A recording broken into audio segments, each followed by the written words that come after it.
এদিকে কোনো রকম ভোগান্তি ছাড়াই এবার ঈদের ছুটিতে বাড়ি ফিরছে রেল যাত্রীরা। তবে প্রতিটি ট্রেনই চলছে বিলম্বে।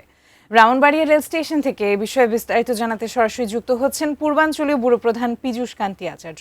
পীযূষ, আমাদেরকে জানাবেন যাত্রীদের রেল যাত্রায় কোনো ভোগান্তি হচ্ছে কিনা, শিডিউল বিপর্যয় থেকে অন্য কোনো সমস্যা দেখতে পাচ্ছেন কিনা। আপনি প্রথমেই যেমনটি বলেছিলেন, কোন রকম ভোগান্তি ছাড়াই কিন্তু রেল নারীর টানে বাড়ি ফিরছেন যাত্রীরা। আমরা সকাল থেকেই ব্রাহ্মণবাড়িয়া রেল স্টেশনে দেখেছি।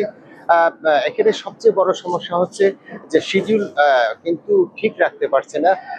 আমার পাশেই যে ট্রেনটি দাঁড়িয়ে আছে ঢাকাগামী, সিলেট থেকে ঢাকাগামী কালনী এক্সপ্রেস, এই ট্রেনটি এখানে আসার কথা 10টা 48 মিনিটে, এখন 12টা পেরিয়ে গেছে, এই মাত্র আসছে ট্রেনটি।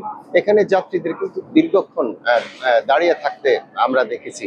এছাড়া মানে মূলত কিন্তু বাড়ি ফিরছেন অধিকাংশ মানুষ ঢাকা, চট্টগ্রাম এবং সিলেট থেকে বাড়ি ফিরছেন, এবং ফিরতি পথে কিন্তু যাত্রীদের একটু আমরা ভিড় লক্ষ্য করছি, এবং ঢাকার পথে যাত্রী কিন্তু এখানে অনেকটাই কম, ফাঁকা যাচ্ছে ট্রেনগুলা।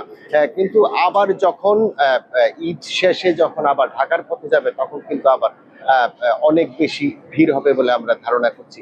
এখন পর্যন্ত যে নারী টানে যে বাড়ি ফেরা এবং যাত্রীরা নির্বিঘ্নেই কিন্তু এই ঈদ করতে বাড়ি আসছেন। তো আদ্রিতা, এই ছিল আমার কাছে ব্রাহ্মণবাড়িয়া রেল স্টেশন থেকে ঈদ যাত্রার সর্বশেষ খবর।